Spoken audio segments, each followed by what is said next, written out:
ইমানটা যদি মজবুত থাকে রে উম্মত, এই ইমানটা যদি পরিপুক্ত হয়ে থাকে, অল্প আমল নাজাতের জন্য যথেষ্ট। কথা বলেন ঠিক কিনা?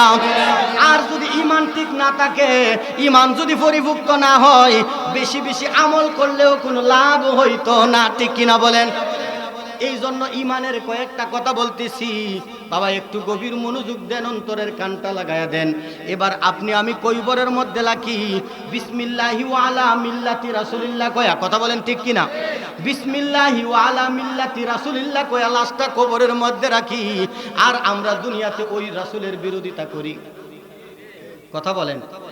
একবারও চিন্তা করলা না বাজান?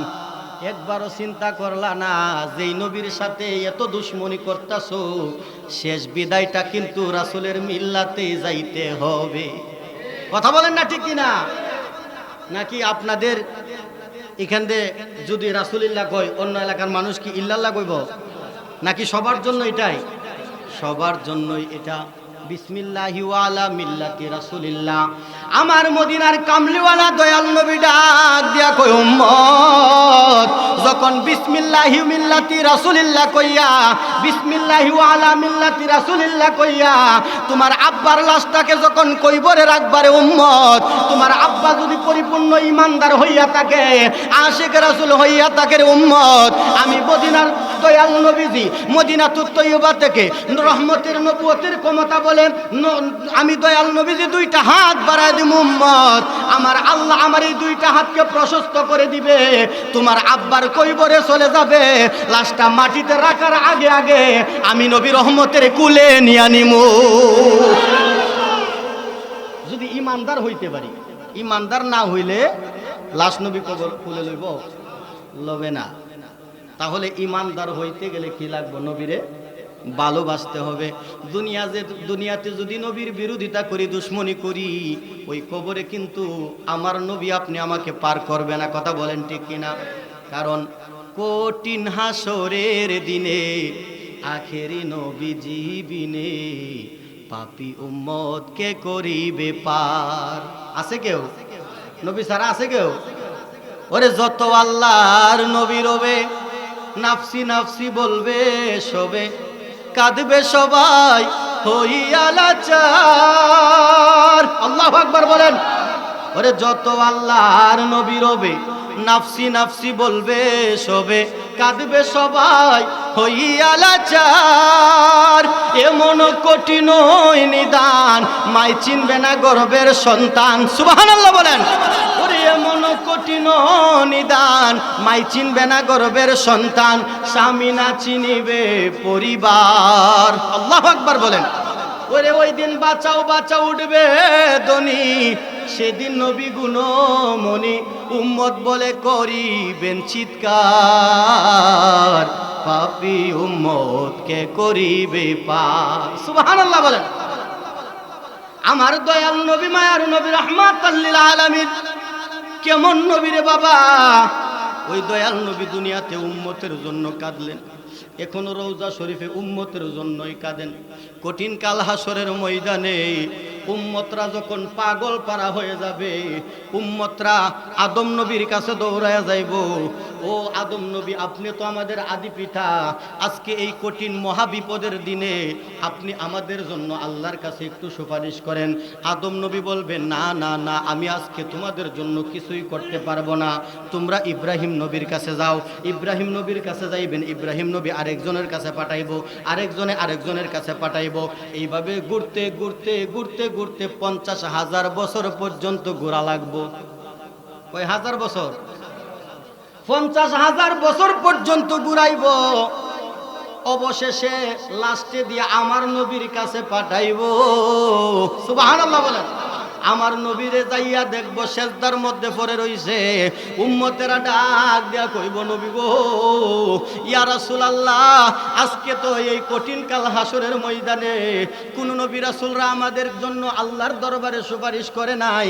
ইয়া রাসূলুল্লাহ, আপনি তো রাহমাতাল লিল আলামিন, আপনি তো উম্মতের কান্ডারি নবী, আপনি তো উম্মতের তরানেওয়ালা নবী, নবী গো, আজকে একটু আমাদের জন্য সুপারিশ করেন না।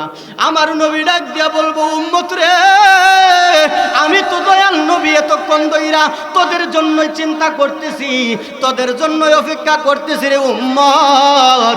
আজকে তোদেরকে না নিয়া আমি নবী জান্নাতে প্রবেশ করব না। কেমন নবী, কেমন নবীর উম্মত, ওই দয়াল নবী, মায়ার নবী, রহমাতাল লিল আলামিনকে আমার আল্লাহ শাফাআতের ক্ষমতা দান করবেন। সুবহানাল্লাহ বলেন।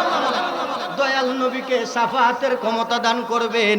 এখন আপনারা বলতে পারেন, অনেকের প্রশ্ন জাগতে পারে যে আল্লাহ তো জানে কোন নবীরা পার করতে পারবো না, কোন নবীরা সুপারিশ করতে পারবো না, তাহলে অযথা 50,000 বছর পর্যন্ত তাদের কাছে কেন ঘুরাইলো? কথা বলেন না। আল্লাহ জানে না? আল্লাহর কি কোনো কিছুর অজানা আছে? আল্লাহ সব কিছু জানে। আল্লাহ যদি জানে যে এক কানি ক্ষেতের মধ্যে কয় মন দান হইব, কয়টা দান হইব, আল্লাহ কি জানে না? জানে। যদি জানে তাহলে মিজান কেন বলেন তো? কাল হাসরের ময়দানে মিজান দাঁড় করাবে না? মিজান বুঝেন তো আপনারা? কি মিজান মানে পাল্লা। কি কি পাল্লা? এই পাল্লাটা কেন দিব? মানুষের নেকি বদি ওজন দিব, যে কার নেক বেশি গুনাহ বেশি। কথা বলেন ঠিক না? তো আল্লাহ যদি সব জানে তাহলে পাল্লা কেন? আল্লাহ তো জানে যে কে গুনাহগার কে ঈমানদার, তাহলে পাল্লার কি দরকার? এই জন্য পাল্লার দরকার। আমার আল্লাহ ডাক দিয়া কয়, বান্দারা রে, এই পাল্লাটা দাঁড় করানোর কারণ হইল রে, এই পাল্লার দ্বারাতে আমার নবীর শান বুঝায়া দিমু। আরো জোরে বলেন না সুবহানাল্লাহ। আল্লাহ জানলে পাল্লার তো দরকার হয় না, তারপরে পাল্লা দেওয়ার কারণ হচ্ছে আমার নবীর শান বোঝানোর জন্য। সুবহানাল্লাহ বলেন। তেমনি ভাবে সমস্ত নবীদের কাছে পাঠাইয়া 50,000 বছর পর্যন্ত ঘুরাইব আমার নবীর শানটা বোঝানোর জন্য। যদি সর্বপ্রথমই আমার নবীর কাছে পাঠাইতো, আমার নবীও কিন্তু পার করতে পারতো। কথা বলেন ঠিক কিনা?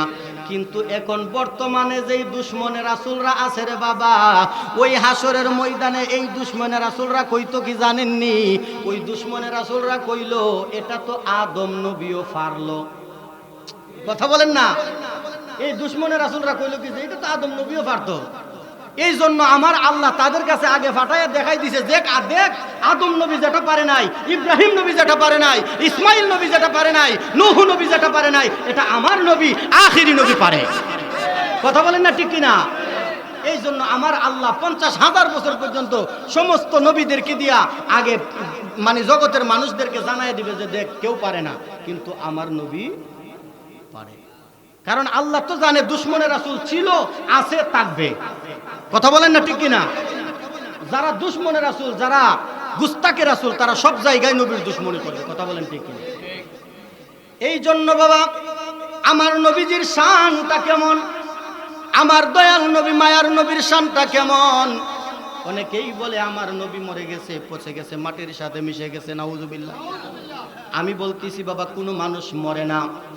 এই যে মানুষটাকে বিসমিল্লাহি ওয়া আলা মিল্লাতি রাসূলিল্লাহ কয়া কবরের মধ্যে রাখলেন, রাখার পরে কি করবেন? মাটি। কথা বলেন না, মাটি দিবেন না? লাশটাকে রাখার পরে মাটি দিয়ে দিবেন। মাটি দেওয়ার পরে কিন্তু ফেরেশতা আসবে। আসবে কিনা? কথা বলেন, আসবে কিনা? কয়জন? কথা বলেন না, আর একটু জোরে বলেন না বাবা। কয়জন? একজনে বলতেছে একজন, আর সবাই বলতেছে দুইজন। আমি বুঝতেছি না, সবাই একটু জোরে বলেন দেখি কার আওয়াজটা বেশি, একজনের পক্ষে বেশি নাকি দুইজনের পক্ষে বেশি? কয়জন? কয়জন? আচ্ছা দেখি আগে একজন কে কে হাত তুলেন তো। 60 জন পাওয়া গেছে। আচ্ছা দুইজন আসবে কে কে? আরো জোরে একটু হাত তুল আপনারা। ও এর কাছে ফোন আইতো না, কি বাজান আইতো না। তাহলে দুইজনের পক্ষে লোক বেশি না কম? দুইজনের পক্ষে বেশি, আর একজনের পক্ষে মাত্র 60 জন। এবার আসেন আমরা দেখি আসলে এই কবরের মধ্যে আসবে কজন, দেখার দরকার আছে না? এই জন্য আলোচনা করতেইব যাহা মানুষ জানে না। কথা বলেন ঠিক কিনা? জানাই তুইব না, কারণ সবাই তো কবরে যাবো। কথা বলেন বাবা ঠিক না? আমরা সবাই কবরে যাবো, কবরের যাত্রী। কবরের সম্পর্কে আমাদের জানার দরকার। কারণ মদিনার কামলিওয়ালা দয়াল নবী বলে, উম্মত এই কবরের সম্পর্কে না যাই না তোমরা কবরে আইসো না, কারণ কবরটা খুব ভয়ঙ্কর একটা জায়গা। সুবহানাল্লাহ। আর যদি যাই না আসতে পারো, মাইনা যদি আসতে পারো, তাহলে কিছু যদি নিয়ে আসতে পারো, তাহলে কবরটা শান্তি। সুবহানাল্লাহ বলে। তাহলে কবরের মধ্যে সর্বপ্রথম কয়জন আসবে? দুইজন না, একজন। আমিও একজনের পক্ষে গেলাম। এখন আপনারা বলবেন যে হুজুর, আমরা এতগুলা মানুষ দুইজনের পক্ষে গেলাম, আপনি 60 জনের পক্ষে গেলেন, আমরা এতগুলা মানুষ তো না বাবা, আপনাদেরকেও আমি ফালাম না, আপনাদের পক্ষেও আমি যাবো, আপনাদের পক্ষেও আমি যাবো। আমি দুই দিকেই আছি। আমি আপনারা একজন যারা বলছেন তাদের সাথেও আছি, যারা দুইজন বলছেন তাদের সাথেও আছি। তবে একজন যারা বলছে তারা এটা হয়তো কোনো জায়গা থেকে শুনেছে, কোনো জায়গায় না কোনো জায়গায় কারো মুখ থেকে শুনেছে। কবরের মধ্যে সর্বপ্রথম আসবে একজন। কয়জন? একটু জোরে বলেন না বাবা। একজন। একজন যে আসবে, আল্লাহর রাসূল সাল্লাল্লাহু আলাইহি সাল্লাম বলতেছেন মাটি দেওয়ার সাথে সাথে আসবে একজন। কয়জন? আর আপনারা যারা দুইজন বলছেন আপনাদের এটাও ঠিক, তবে কখন? মাটি দিয়া মানুষ 40 কদম গেলে পরে আসবো দুইজন। সুবহানাল্লাহ বলেন না।